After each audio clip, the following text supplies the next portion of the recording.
Hello, everybody, and welcome to the JH Show. It is another fun week. We have a very special guest joining us today, and it's been a minute since we've sat down with a guest. I think last time, well, we had 420, which was pretty awesome. That was a good episode.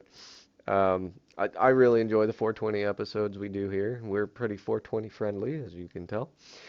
Today's guest is the one and only Oh Whoa, and Oh, give a little introduction on him. He is a VR IRL DJ and has helped pave the way for the VR community as far as DJs go. One of the earliest to get things moving in VR and IRL. Pretty lit. So, how are you doing today? Welcome to the show. I'm doing pretty good. It's been a weird day, but I'm vibing and surviving. Hell yeah. We got Jaden here. He's in desktop. They're both in desktop. I'm the only one in VR today, but it's all good. We're vibing. Um, so how it's it's been I don't know how long ago we met, um, but I Almost think 2 years, yeah I was I gonna say believe. we met. What was the club you played in the small club? What was that lit? Was it lit? Was it club lit? No, no, no. I never played for Club Lit before they disbanded. No. Okay. Um, what club was that? It was a small club where we met. Like Yeah, I can't remember. It's been so long. Time is flying. Um, was it one of the Nation Worlds or something? Do you think? I'm trying to. It might have been Rave Cage, actually. I can't remember. No, it was either that or the VRU. I don't know. Yeah, it might have been VRU. One of the two. Anyway, so tell us about yourself, what you got going on, and how kind of a little background on how you got started and all of that. Well, about myself, my name is Owo. I am a 31-year-old DJ. I've been DJing both in the IRL scene and I've been DJing in the IRL scene for a little over 17 years now. I've been DJing in VR for a little over, actually, I think just at 2 years. Um, I have gone from style to style throughout my life. I've traveled this entire country and played music all over the place. Um, but I finally settled on what I like the most. I'm also a producer. I produce my own music. Right now, I have a new 12 song EP in the works with a bunch of collabs from people that you guys know and love. But I'm gonna Ooh, keep that little bit of that to myself. let's I go. can't spoil you guys just yet. That's awesome. Um, just released a new song, Mark of the Devil, that's out on Yeah, all major streaming platforms. so good. Um, So good. multiple So shows coming up, both IRL and in VR, and a couple of really nice surprises elsewhere as well. that's awesome. That's so cool. I similar to you, like produce my own stuff and I'm currently working on my first bass house album. Um, Released a new single as well, Living in a Dream. Check it out on all platforms as well. Living in a Dream by Gearbolt. It's pretty dope. It's so different, like going from VR to IRL to VR, like playing VR. Which do you like better? I guess I should ask. Which do you like better, VR DJing or IRL?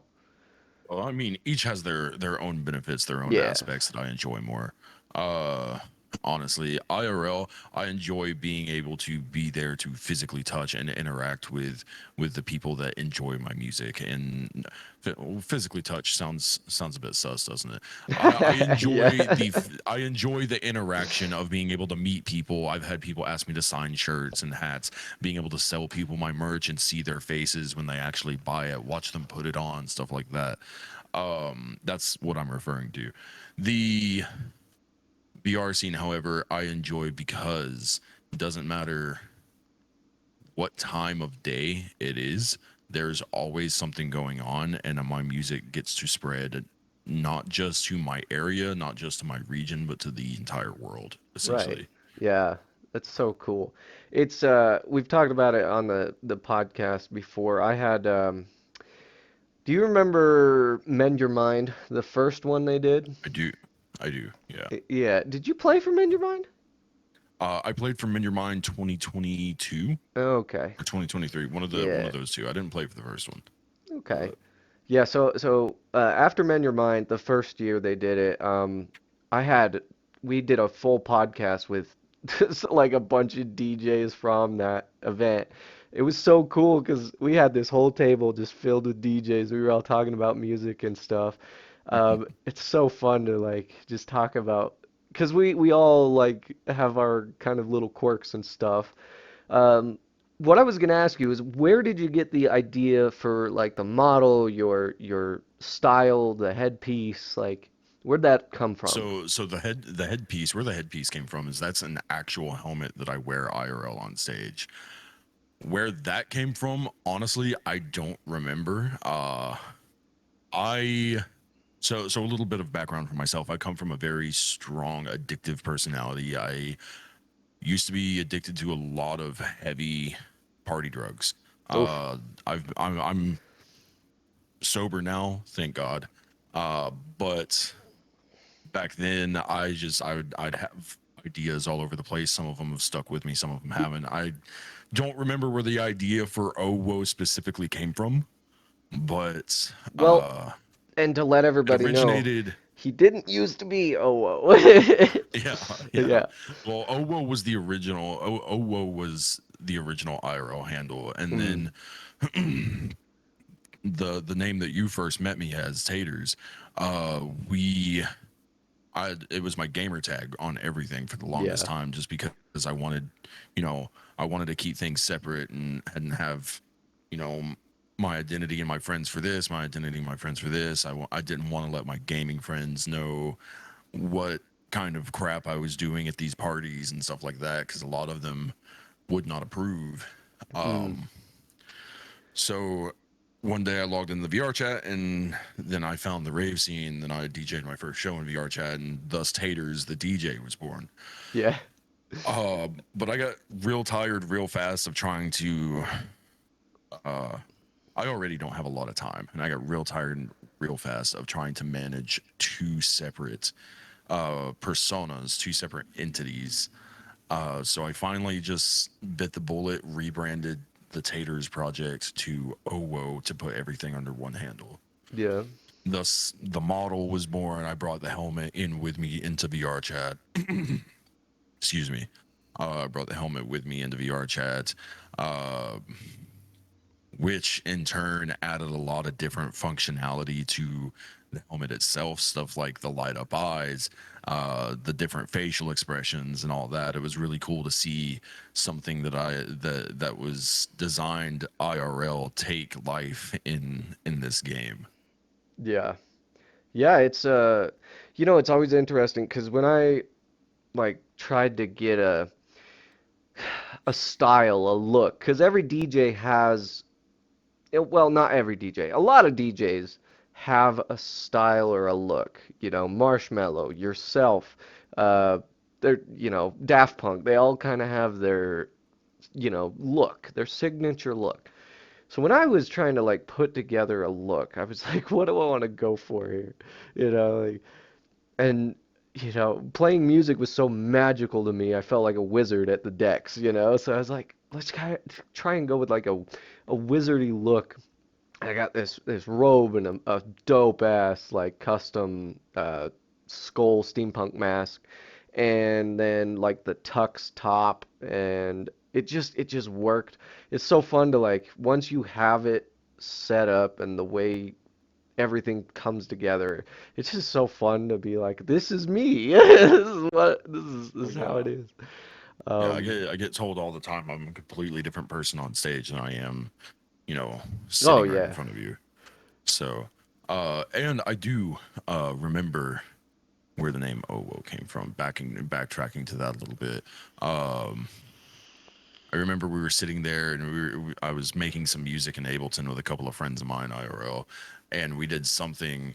and we're like, what are we gonna call this? Oh Whoa was originally the name of a song, and we're like, what are we gonna call this? What are we gonna call this? And so, we played it for somebody's one of the guys that was there. We were like 15 at the time. One of the guys that was there, his mom, and she goes, "Oh Whoa, that's really cool," and that just kind of stuck. That's cool. So that is where the name came from. But yeah, no, I get people daily every time they see me tell me that when they talk to me like we are right now, face to face, sitting down having a conversation, that I am a completely different person than when I'm on stage. Yeah. And it's because of the persona of Oh Whoa. Right. It is a it oh like there's me who I am as a person, the real me, and then there's Oh Whoa, and it's like there's two separate Yeah. personalities. I would totally agree with that because when you're in the mood of just in the zone, I would say it's so weird. Like even in VR, you just get in that mode, and it's you're a completely different person for 2 hours plus, however long you're DJing. Just it's so fun. It is so fun. Like I remember the DJ scene starting because I've been playing this game since it started. I've been playing since 2016. I'm an OG. But like the way it kind of, I think it was like 2018 where it really took off, like the VR DJ scene. I went to a 4th of July event and they had live DJs because they just implemented the new video players that could live stream Twitches and stuff. So immediately all these DJs just start popping in VR and I was like, this is cool. I want to do that. That looks really, like let's get involved in this. So and I at that time I'd been doing music for years, but I'd never like DJ'd virtually. Like that was such a new thing to me. I was like, this is crazy. And Yeah, my it's first time it was a whole task to figure it out. Like yeah, if I right. wanted a DJ with the headset on, how I Right. was gonna do it with, I've got these decks in front of me. How am I gonna do this? And how can I, if I'm using a controller, how can I see Serato or Record Box or whatever software I'm using?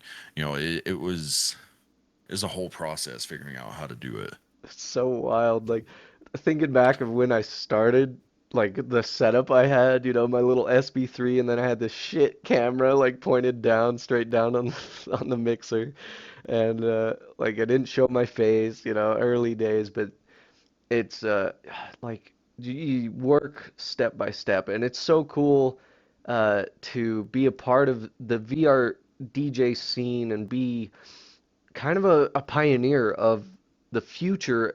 I've always said this to all my DJ friends. We are the future of virtual entertainment, and it's awesome. It's so cool. Um, I agree with that to an extent. yeah. Jaden, do you got any questions for Mr. OO here?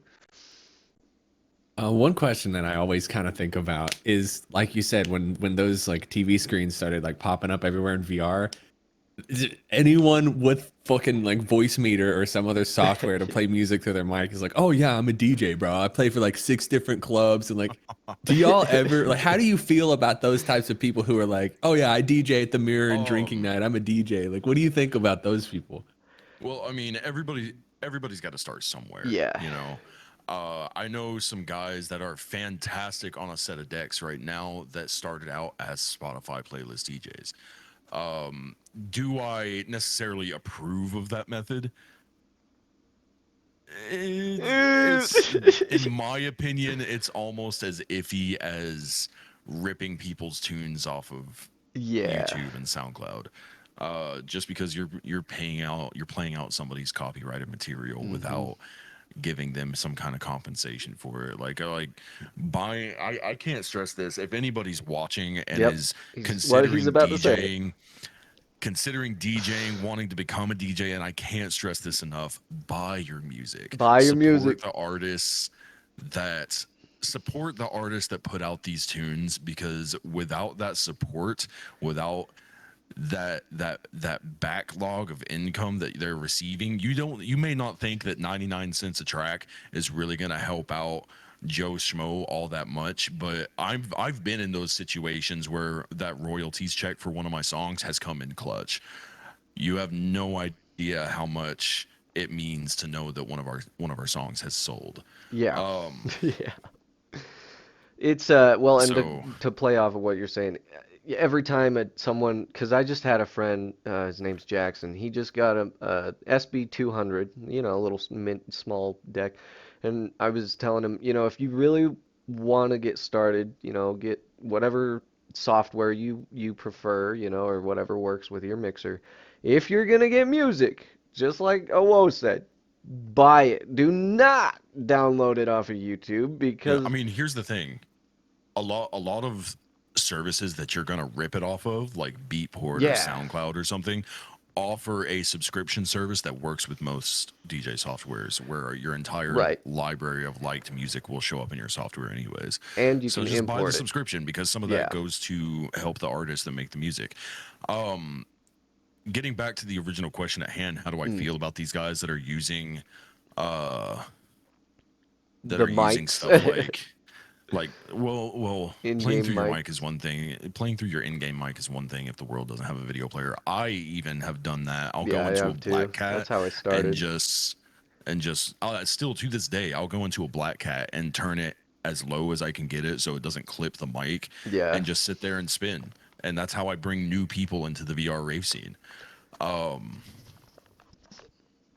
Less with Black Cat though, and more with Club Orion. But I digress. How do I I love feel about them? Orion. Orion's I great. know, I know that people have to start somewhere, Yeah. you know, and I get that that's an easy place to start making a name and start building up a reputation for yourself within the scene and everything. But in the end, you're going like if anybody's watching wanting to become a DJ, in the end you're going to do yourself more favors if you just download Serato, Record Box, or Virtual DJ and learn the software. Yep. You don't even have to perform with it yet. Just learn it. You're gonna do yourself so many favors because then by the time you get a controller, by the time you get a deck, you're gonna know where everything's at. And plus, I know some of the OG DJs in the scene right now, like Aquafires, Yeah. uh, and, oh gosh, what is his? He's a newer DJ. He's not one of the ODGs. He's a newer one. There are so many DJs in VR Oh that yeah. DJ only using a mouse and keyboard, Yep. and it's phenomenal. It blows my mind Well, every time. yeah. There's a DJ IRL that he doesn't use decks. He doesn't use CDJs. He has 4 laptops hooked into a mixer. Oh my God. Okay, That's it's crazy. doable, guys. It is Like doable. it's not unheard of. Yeah, that's a good point. No, I have a few, and you probably do as well, DJ friends that actually just use virtual DJ on their desktop. They don't even have a deck or anything. They just use virtual Yeah, DJ. one of your previous guests on the show. He's one of my best friend, Aki. Aki. Yep. Um, for the longest time, he DJ'd using mouse and keyboard and virtual desktop until he finally was able to afford a controller. Yeah.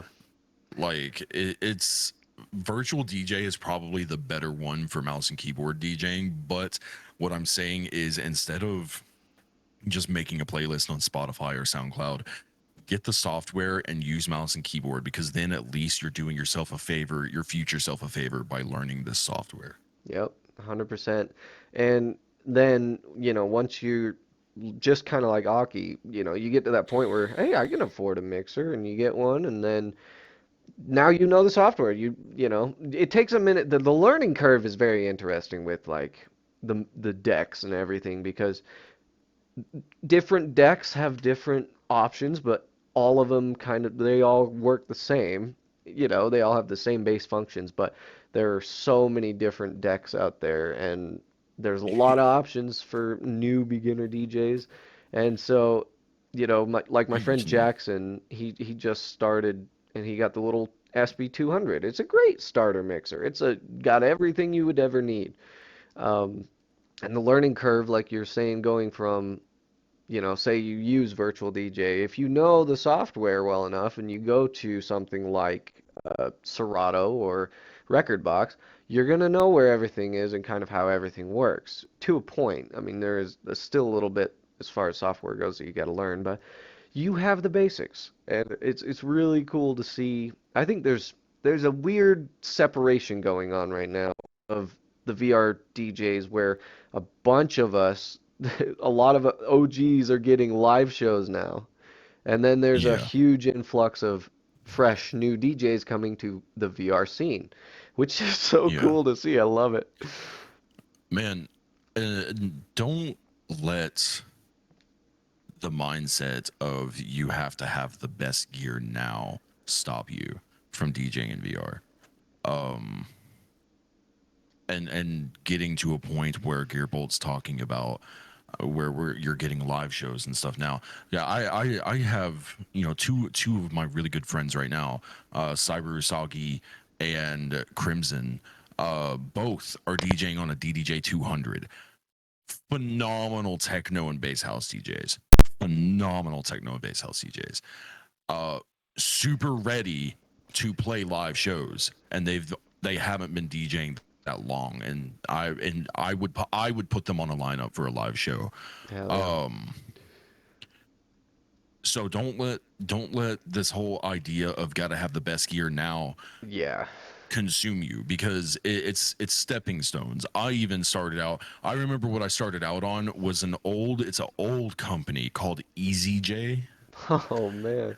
and it's literally a mixer. It's about, I want to say, about 12 inches in length and about 6 inches in width. That has no pads. It's a 2-channel mixer, has only bass and high EQs, a crossfader, 2 jog wheels, and a play and cue button. That's all it had. Wow. And I started on that in VR. That's cool. Now I'm using CDJ 2000s. You know Right. what I mean? Yeah. Like, Yeah. You always. Yeah. it's stepping stones, guys. Definitely. Yeah, for anybody like starting out, this is the coolest thing about with this huge influx, and I think especially the boom of VR chat DJs, the DJ market for mixers exploded, man. There were so many like, mixers just being made because of the huge kind of influx and kind of rise. I'll bet if you look at a graph, like I mean, once, imagine like once imagine you started VR. back when I started, when I learned on vinyl. Oh man, The only hell real yeah. mixers we had back then Yeah. were Technics mixers, and Technics makes some good stuff, don't get me wrong, but their budget mixer was not exactly a fantastic unit. Right. Yeah, no, it's but where I was going with this is like the amount of the DJ mixers that you can get now, decks and stuff, you're fairly inexpensive. You can get a basically all you need for a couple $100, $200. You can get one of the nicest, like you could do a whole live show IRL with the mixers that you get for $200. It's crazy, but it's a start, if you really want to get started. Start simple with the virtual software, learn the software like Owo was saying, and then work your way up and try out new genres. What's your favorite genre? Currently, uh, my favorite genre currently is definitely tear out and dubstep. It's always been. But I have been getting back on my bass house BS here lately. Hell So, yeah. Hell yeah. it's been a little bit of a wild ride the last couple of weeks, because I'll switch mid set back and forth between tear out and bass house. That's crazy. Oh, slide forward just a little bit if you can. You're like stuck in the Oop, couch. oop, Um, oop. there you go. Perfect. Awesome. I was melding with the couch. Melting in the couch. The weed couch. Um, so, uh, Jaden, I was gonna ask, how was your 420? Because you were here for the episode, but how high did you get? Personally, I don't like getting really, really high to the point Really? where I'm like not in control and like I don't know. I get really bad paranoia and That's the best part. I don't know. I disagree. I've had like anxiety attacks really bad Oh, on it, and fuck. so I just kind of chill with it. But I mean, it Yeah. was still good. It was still fun. I mean, I had Hell a good yeah. time. Oh man. What? Okay, so musical question for you. What have you been listening to lately, Jaden? Um, Really a lot of like everything. I don't know. My Yeah. Spotify playlist stopped being cultivated, and I just started liking different random songs. But I mean, I'm steady with like the vaporwave. A lot of Magic City hippies. I fucking found Oh, out about them not that long ago, and I fucking love them, dude. They're yeah. sick. That's cool. A little Yeah. bit of Bad Dreamers, that That, kind of thing. that's Just so vibing. cool. I love that. Um, like I was saying earlier, I'm working on a new bass house album. It's so weird for me to so I've done a rhythm album, I've done folk rock, I've done three rap albums, I've done so I've done different genres. So trying different genres with different albums is so fun because this one's bass house. I really enjoy bass house. It's one of my favorite genres to mix. It's one of my favorite genres to actually create.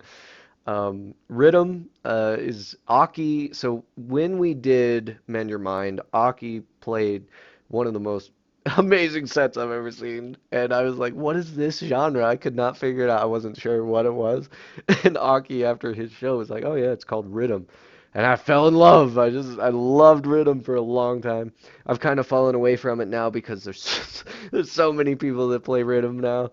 It's I have a question for you guys since y'all are DJs. mm, How, like, because I mean, I know there are just so many genres and subgenres of like the EDM umbrella. oh yeah. How are they defined? How are they justified in their own categories? Is it the instrumentation? Is it like So, something specific? Like how do they define a new genre of EDM? it all depends really. That's why I Yeah. don't get into the argument of Yeah, rhythm it's and dubstep and everything like that because it used to be that rhythm was called dubstep because it is a subgenre of dubstep, but yeah. nowadays rhythm has gained so much popularity that rhythm has become kind of the blanket term for dubstep. Yeah. And uh there are people who will call like old school Skrillex rhythm and stuff like Yeah. that, and it's Yeah. just not the case, and I think it oh does have some pull, but yeah. then you like if you start if Oh, you honestly if you start kind of defining what defines each different subgenre and everything like that, some people are going to get offended because in the end, and this is just my personal opinion on it, in the end it all comes down to personal opinion. yeah. Obviously there are some variables that are defined, such as like rhythm being usually around 140 140, to 150. 145 bpm. The standard like four like one and three kick and snare, the wonky kind of vibey flowy Yeah. basses, the wop wop wop wop wop wop, you know what I Yeah, mean? it's a bounce. whereas Whereas whereas like a different classic genre like tear out would yeah, be tear defined out, by yeah. the long growls, the machine gun basses, occasionally switching between like the one and three kick snare to like a trap beat, Right. uh taking a lot of inspiration from like early 2010s like metalcore and post hardcore and stuff like that. Yeah. um Basically, I mean, what if I had to define it? Uh, like the thing you look at is like he was saying, your bass kicks and your snares, the the difference like you can go one and three or two and four. Standard like EDM I would say is mostly two and four, and then with rhythm, it's really just heavy, head banging, music. But Tear Out is similar. I saw a chart once, and it was like all of the EDM, like it was a tree of just the branches of all of like what it branches out to. And like you were saying, it's a lot of personal opinion, and the difference.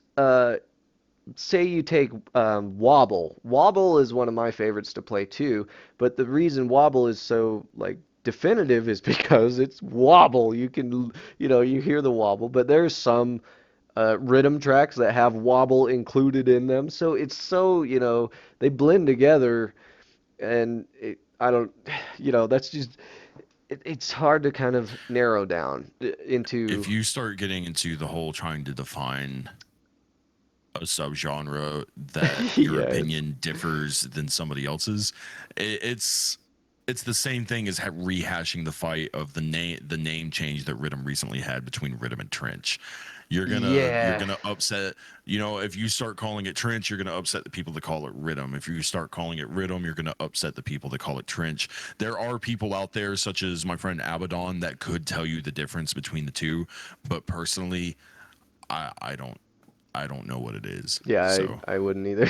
I mean, it just there's a lot of genres that sound like you can take a rhythm track and throw in some wobble. You know, it's just they all mix, you know, and it's basically I would say time signatures is like the baseline of separation. I don't know if you agree with that, but um, time signature and like the main kind of layout of the track with uh, how do I word that?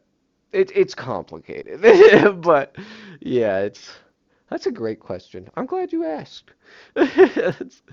It's Yeah, very personally, always just being curious because like I got into fucking techno when I was like 11 oh or yeah. 13, and then I found out about house, and Oh, those are the house two is that I fun. just really focused on, like because they had the it's elements that I really enjoyed listening to, like long 9-minute songs of just like very repetitive rhythms, and it sounded euphoric or whatever, and it made me feel a certain way that I really liked. But then I that, come to find out when that's dubstep happens that there's like trap step, dubstep, like a million different steps, and I'm like, Yeah. it's it's overwhelming as it's someone who doesn't DJ to try and figure out which one of those I like the best when there's like a list a mile long, you know? I don't know how it's this came the about, it's but the Yeah. I new figured, it's the I've new always been metal. curious. It's the new metal. When rock music came out, you had smooth rock, you had blues, and you Hmm. had like folk rock. Then early 2000s, early 2010s, all of a sudden you got pop punk, emo, metal, death metal, metalcore. You know, you got all these different subgenres, and in the end, it's all defined by a personal opinion of what the genre should sound like. Yeah. Yeah, I would agree with that. It's But that statement that you just made, Jaden, leads me to I have a question for you. mm. What was your first techno song? What's the one that did it that made you say I want to listen to this? Dude, I don't even know how I came across it because I didn't even know what techno fucking was. I want to say I was randomly on YouTube, but it was Fly Away by uh some regular ass Joe name. He also does Big Sky. Oh, I'm gonna look it Yeah. up.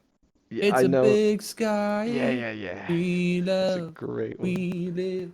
What is that? Big Sky Techno. Who the fuck My is that? first so John O'Callahan. my first techno song was, God, I can't even remember the dude's name anymore. It was back in like 1998. And I was I can't even remember where I was living at the time, but I was hanging out with a friend and his older brother was listening to it, and he was going to drop us off with his mom, and then he was going to go to a rave. And I remember thinking, wow, this just the sounds that are hitting my ears right now are vibrating my, like the rumble and the bass and the kick. It was just vibrating my brain, and I liked it so much. Right. Uh, so I started getting into that music, and I started getting into like stuff like hard style, like old school, like Anger Fists and stuff like Oh that. yeah. And I just lost it at that point. Uh, I think I my started so DJing hard style and shuffling and all this other stuff. It was a wild ride in the early 2000s for a yeah. little for a younger OWO guys. I remember I think like the early days what hooked me was like Dead Mouse, Zed's uh is it the no, Zed's Zed's dead. dead. Yeah, Zed's dead. Like Dead Mouse, I just loved his style. It was so unique. And then I got into Skrillex, and then I kind of, you know, it just opened the floodgates. But Dead Mouse is really probably the one that hooked me with like just Yeah. it was so good. And For the the longest, like go ahead. Sorry. there was a video game, GoldenEye 007, that I played on the Wii Hmm. years ago. as you're running through the club, there's a song playing in the background as one of these maps. There's a song playing in the background. I Remember by Dead Mouse, and I was like, this is so cool. I like just the sound, and Dead Mouse I is love that song. it's so good. It's such a pretty song, just well composed. Everything's so. But I was just hooked instantly. I was like, this is so cool. I love the electronic, and then from there it just I went down the rabbit hole of all the genres and stuff. But I think Dead Mouse for me was like the first one that I was like, I like this music.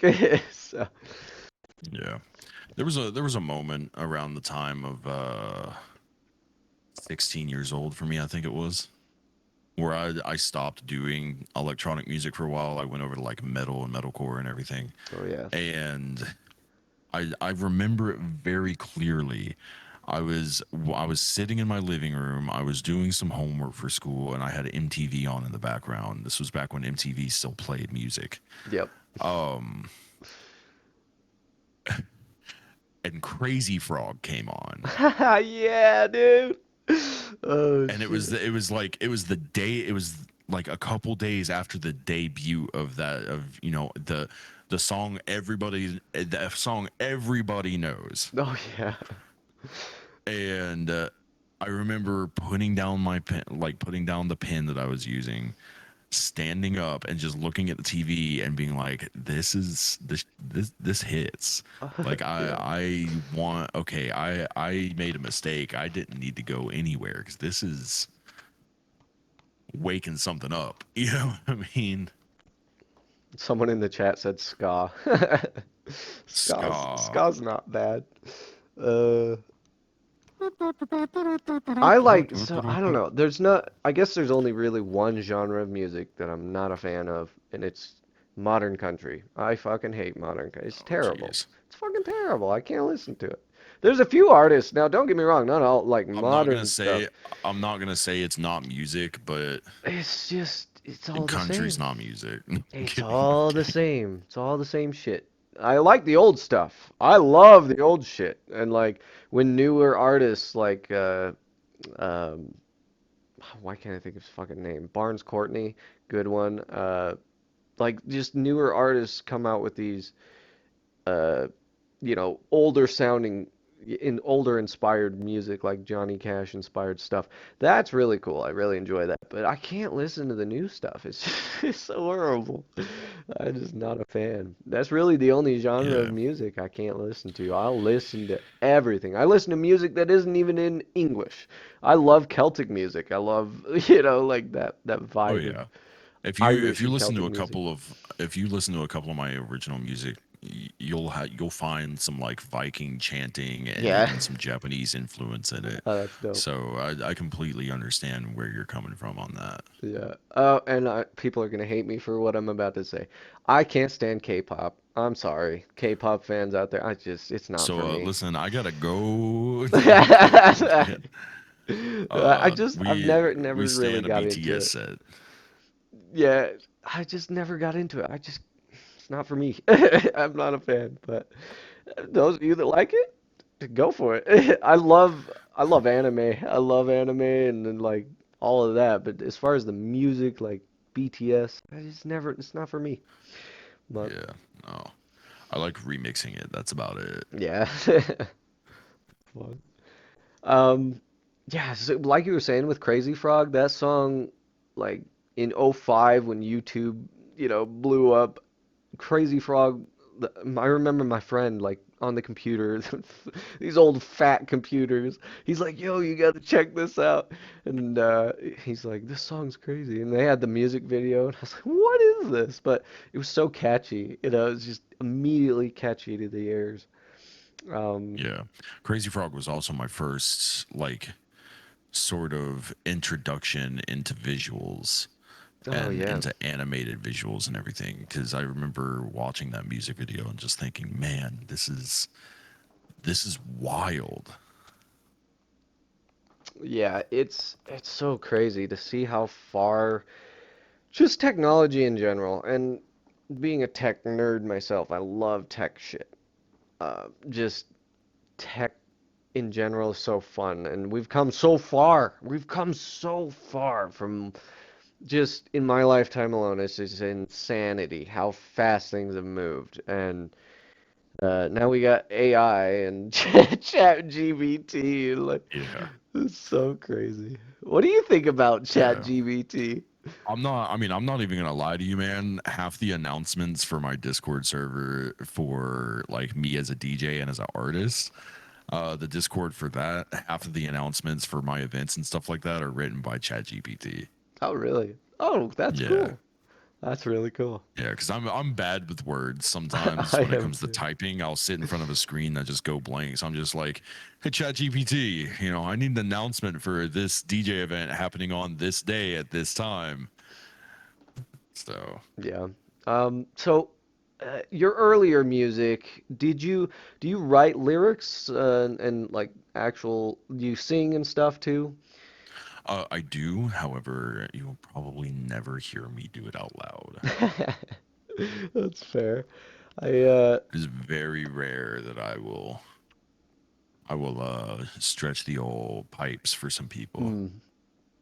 So if you write, this is actually a question I was gonna ask like a bunch of my music friends. When and if you write lyrics, do you prefer pencil and paper or do you type it? I use both ways. Okay. I don't think it really makes a difference. If I have a quick idea and I don't have a pencil with me, I'll go open up the notes on my phone, put it on the phone. If I have a quick idea and my phone's dead, I'll grab a pen and a napkin, I'll write it down, put it in my pocket. It it goes both ways. Both ways, yeah. So See, and I personally like writing on paper, so I can see my work like appear in front of me as if it's transferring from my mind to my hand to my paper. I've since I started music, I've always written on paper, and I haven't changed it. Like I could type it up, and I type it up when I have to do the lyrics for when I post the songs and stuff, so I'll type all the lyrics in, but I love I have writing a it out. question whenever you are done talking, Gear. I don't want to forget Uh, about it, so I said it out loud. Go ahead, go ahead. I basically, yeah, that's pretty much it. I like writing on paper so I can see the physical words. You're killing But me, Gear. You are literally the most old-fashioned person who's younger than me that I know. I'm But 25. I mean, like, come on, bro. 25 and still fucking got his abacus out, whatever, counting shit in front of you. Anyway, um, so Hey, when you're what's wrong with DJing that? up there, like when you're up there, whether it's VR chat or IRL, and this is for both of you, when you're up there DJing, what is the most gratifying part of that whole experience? What is your favorite thing about DJing? uh, Oh, crowd interaction, honestly. Uh, crowd Just rock hard interaction? the whole time. No, no, crowd interaction. I thought he Thought he said said the I thought he erection. said erection. Probably the just erection, the sheer Fuck. erection that I I scored the Oh whole mean, time. yeah, I I'm mean fucking hard that as shit too, up there, that boy. too, that too. I wear the helmet for a reason. I'm It's one fucking. Oh my giant god. standing erection. Okay. Uh, I'm a. I'm sorry. That we shit gotta was fucking clip that, hilarious. bro. We gotta clip that. No, Oh my god. no. Someone in chat clip that. That is So, Good thing there's a table in front of you, I holy guess. shit. Uh, good thing I'm short enough Uh, that the table makes a difference. Fuck. it's like when your All teacher right, tells you to so come up and present. I swear every time, dude, I'd be wearing sweatpants on that day Oh my too. god. hey, listen, Jaden, are you a drill sergeant? Because you got my private standing at attention right Oh god Fuck. Got damn! him. Got him. now. Oh my god. Oh my Anyway, eyes. so to answer the question, crowd Yeah. interaction. So for Yeah. for example, I remember shortly after I came out with the song Bass Cannon. I know there's another song. There's dozens of songs called Bass Cannon. Don't at me, Yeah. But I remember before I released my song, my version of Bass Cannon. Uh, there's a pre-drop vocal in it that is from the Helsing Bridge series by Team Four Star, Ooh. and it just says "bitches love cannons," and I remember so vividly. Um, this was almost a little over a year ago at this point. Doing an IRL show, and so many people in the area that I lived had heard that song already that I was able to drop all audio off the mixer and hearing a crowd of about 200 people yell "bitches love cannons" before I dropped it was so surreal. Oh, it's amazing. It's so And fun. yes, that is the reason I have an erection. Yes. Yeah. Because you love cannons, dude. Yeah, hell yeah. Fucking Bitches bitches love love bass cannons. Yeah, no. No, I so would totally agree. I think crowd interaction is so fun. Even in VR, especially for me, like after a show, I think one of the most gratifying things for me is when people just come up and they ask about like what genre is that, or like, man, I really loved your set. Like, there was a middle part where you were playing this or doing this in a certain way. It was so cool. Like the crowd interaction, like post show, is super fun too when you actually get to talk to yeah, people. The yeah. interaction like afterwards is so fun. For me, like It's hard to get the kind of interaction that I'm talking about in VR because you have to do it yeah, through stream, so there is a little bit of latency between yeah, when the drop actually happens in my ears and when it happens for the people in VR. yeah, But I do get what you're saying. The after the fact yeah, is also such a good feeling when you have people coming up telling you, hey, you did such a good job, asking you about what track was this, what track was this. It's such a good feeling to know that you can introduce people to new music, and it's also such a good feeling to know that there are people, almost every show that I do in VR, I have new people joining my Discord. I have new people adding me and everything like that. Um and So what it you're is saying such a is you good both have feeling. praise kinks. No, I'm saying it's a good feeling to know that these people liked my music yeah. enough to want to come see it again. Exactly. Nah, I feel you. I'm just messing with you. My Yeah, no. follow-up question though, because Yes, that's a very yeah, yeah, I wholesome do have a answer. praise game. I do have a praise game. You can call me. Yeah, he does. Yes. I can confirm. Oh shit, gear, damn. Uh, hey, I'm not Hey saying I'm yo. not guilty of it either. I enjoy being, like praise kink, Listen, my Yeah. name is Oh Whoa, and you expected me to not have a praise kink. That's a fair point. Uh, My follow-up question though, because I'm sure as DJs are viewed like successful DJs, when you are the reason that X number of people, and in most cases a large or considerably large group of people are experiencing good vibes, good energy, good emotion, and all that, and you're the reason for that. That's a pretty like commendable role to be in if you're good at it. And so yeah. I could see that as something that people might find attractive. And so my question is, has it ever gotten you like laid, or has it ever gotten you someone's number, or like No. any My guy, sort of I play VR action? chat. If you think I get laid, Yeah, no. No. Not once. Not once. I can confirm. What? Not Come once. on, Nope. you guys. Not a Lie to single me time. about it. I will Give me say I'm some if it not. hope. wasn't, no, I will say if it wasn't for playing some IRL shows and stuff, I wouldn't have met uh my most recent relationship, which was probably my most pleasant relationship. I still, occasionally talk to her to this day. She plays VR chat. She does come around every once in a while. Mm. Uh, she's a wonderful human, and she, if she's watching, hey, what's up? Hi, this is what you could have had, on Aw. the JH show. Oh What's up? shit. No, I'm kidding. I'm kidding. I'm kidding. I'm kidding. Oh, Oh shit. I No. jokes. I jokes. I jokes. But no, no, yeah, it is. I think it can. I think there's definitely that aspect of people can view you that way. But in the end, I would rather be valued both for my music and for myself as a person than to be Right. sexualized because of fame, Yeah. or even let me rephrase that, to be sexualized because of fake internet fame. Because let's face it, how do you measure success, especially in the scene that we're in? Because there's no monetary gain in this scene, which, for some people has become an issue. I don't know if you guys have seen the most recent Twitter drama or anything Oh like that, God. but to a lot of people it's not an issue. We do this for fun. Hmm. I use VR chat as a way to practice new sets and to experiment with new sounds for my IRL shows. um there are so many fun aspects to doing this, Yeah. and my train of thought just completely derailed. Where were we All going right. with this?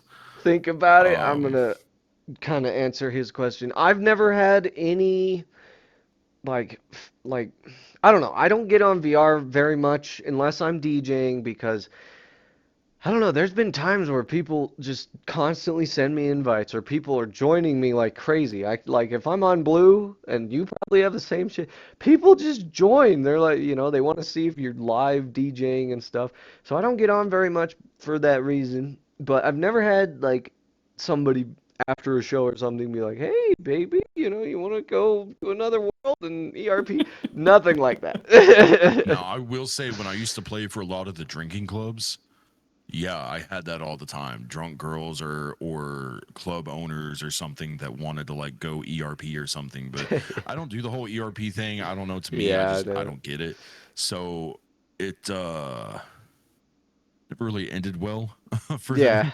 I Um, not a fan. and that's part of, if I'm honest with you, and I'm saying this for anyone who might listen to this either later on or live.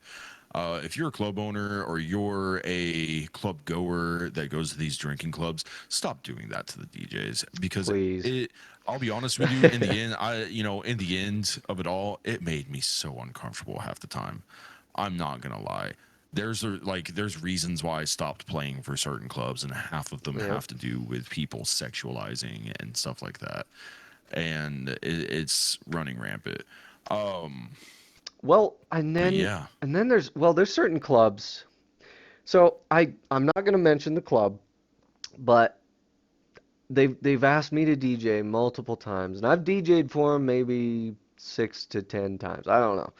They're great. I love them to death. Some of my favorite people, but they always do their shows the same fucking time that some of the bigger VR clubs are doing shows. So when everybody's at their shows, the bigger clubs, I am like, I'll DJ for them, and there's like three people in there, and I feel bad. And then their management's horrible. Like it's just hard for me to play for them because it's a struggle to try and work with them and try and get everything.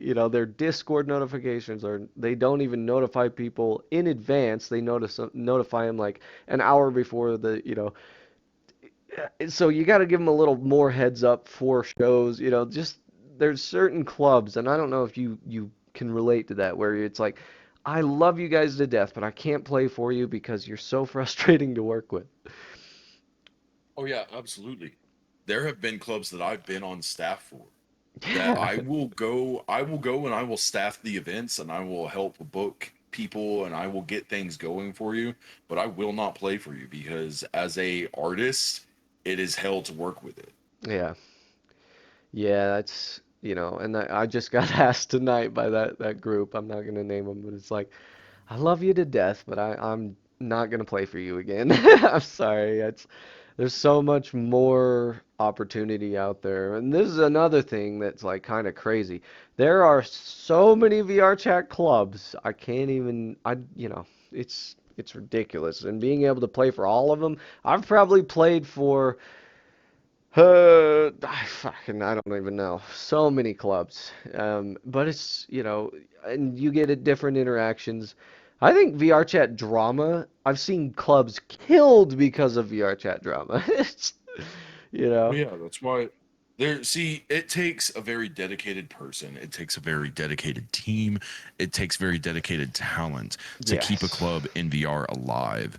And it's this stigma of, oh, I want to go to these events, but all of them that I try to go to, the world cap has been reached and I can't get in. So I'm just going to start my own club. And you get these people that have no business running a club, Yeah. starting a club.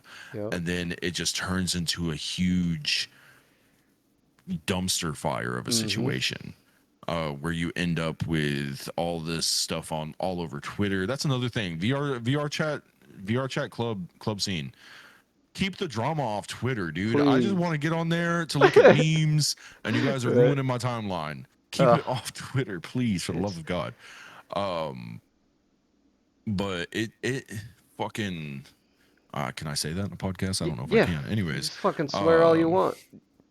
okay, Fucking cool. fuck. Um, but no, what I'm getting Uh, at is like, and again, that also boils down to how do you measure success? Because it's different for everybody. How do you yeah. measure the success of a club? Is a club successful after they're receiving a lot of hate from smaller clubs, or is a club successful when they've received no hate? And are constantly making changes and making efforts to help support the community? Is a club successful when they have reached a point where they're receiving monetary gain, be it from a Oh Patreon or from God. sponsors or anything like Oh that? God. How That's. how can Uh, you really measure success within the VR rave scene? yeah. Is what I'm getting It's at still here. early. I mean, we're like I said, we're the pioneers of this thing, and it's such a fucking cool thing to see.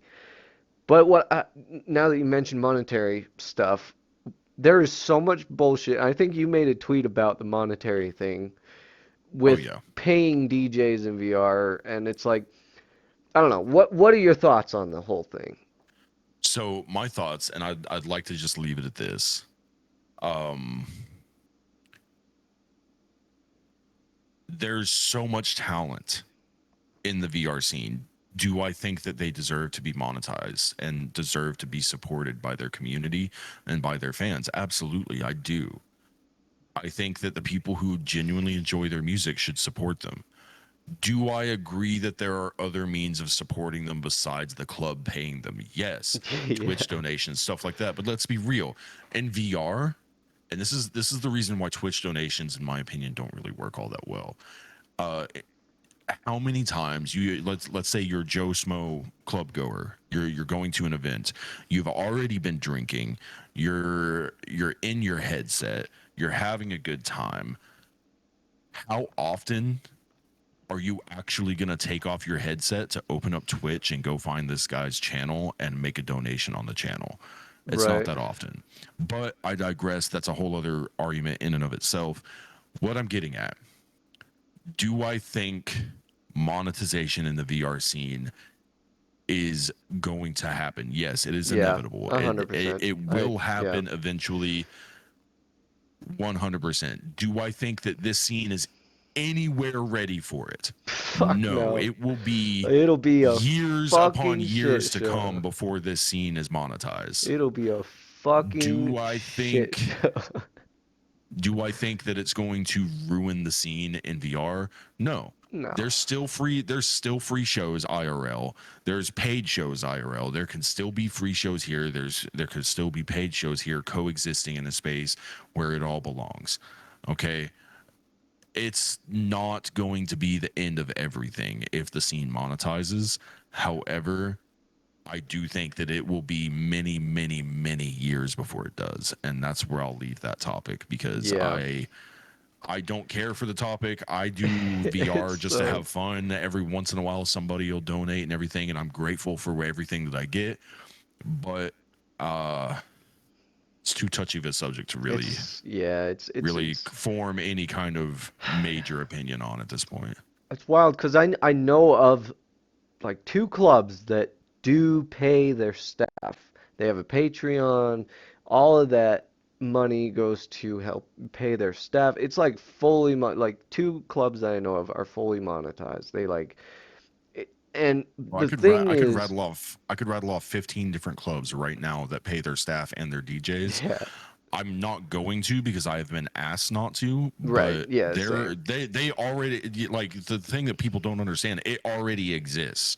Yeah, Monetization on a large scale is coming eventually, but not anytime soon. yeah, it's I don't know. It's such a touchy subject, like you were saying. I just personally for me, I don't feel right about like, you know, say you start with a club and you're playing there, multiple times, a couple weekends, and then they start paying you. Is it fair that this club, pays you when you go and play a free set for another club and then bitch about them not paying you? Like I saw a tweet about it. It's like you bitch to a club for not paying you, thinking you're worth more than, That's so fucking stupid. Like, come on, bro. It's just that it's caused a huge, I wouldn't say huge. It's a little bit It's of a rift, a no, sore spot. it has caused tidal waves within the Yeah. scene. Do I agree with the fact that if DJs start charging for their services in the VR scene, do I agree with the fact that, oh well, why would I pay you when so and so would do it for free? Yeah, there's Yeah. absolutely going to be instances like that where, Mm-hmm. yeah, why would I pay you when I can get this person over here to do the same thing you're doing for free? Yeah, Exactly. but are you going you're that's the thing about art. That's the thing about DJs is, yes, this person will do it for free, but it's not going to be anywhere near the same experience that you're going to get. I'm not saying it's going to be a bad experience. It could be just as good, if not better experience than what I could provide, but it's not going to be like the Gearbolt experience is not going to be the same as the OWO experience, even if we are at the same skill level or anything like that, Right. because we're two different artists. We both I could look at let's say I could look at freaking uh Blunder by Murata and Cutthroat uh and see one thing, and you look at it and see you see Yep. something completely different. You're not going to get the same experience. I may do it one way and like, hey, I'm going to double these songs and chop it up like this, and then Right. you see it another way and like, hey, instead of chopping it up or anything, I'm just going to drop swap it and it's going to hit really hard. Yeah. It's a completely and totally different experience with every single DJ. Yeah, we're And that's all the thing. I think unique. people get so caught up in the aspect of, oh, well, I've heard this song 100 times. I've heard this song 1,000 times. Like, yeah, you have, but you Yeah. haven't heard it mixed in the way that I've done it. Right, right. Yeah. That's a good point. And on that note, thank you for being here. Oh, wow, this has been a fucking fantastic episode. Jaden, thank you for your amazing questions. Shout out to everybody in the chat. Thank you guys for hanging out with us. We try and do this every Thursday. And so make sure you hit that follow button and stay awesome, stay safe, and rock on. We will see you next week. Have a good one. Bye bye. Bye.